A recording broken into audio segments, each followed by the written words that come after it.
এই ভিডিওতে দেখাবো কিভাবে আজকের হেমিস্টার কম্পাইন্ডের ডেইলি চেপার কোডটি সমাধান করবেন। আমরা ডেইলি চেপারে চলে আসবো। আজকে ডেইলি চেপার কোডটি হলো ইনকাম। ইনকামের প্রথমে আই তুলতে দুইটি ডট, তারপর আছে এন।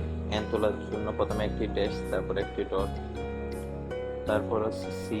সি তোলার জন্য প্রথমে একটি ড্যাশ, তারপর একটি ডট, আবার একটি ড্যাশ, আবার একটি ডট। এরপরে আছে ও। ও তোলার জন্য প্রথমে তিনটা ড্যাশ, 2 3। এরপর আছে এম। এম তোলার জন্য দুইটি ড্যাশ। এরপর আছে ই। ই তোলার জন্য জাস্ট একটা ডট। ইনকাম। এটাই ছিল আজকে ডেইলি চেপার কোড। হয়ে গেছে আজকে ডেইলি চেপার কোড সমাধান। আপনারা সবাই ভিডিও দেখে সমাধান করে নিন।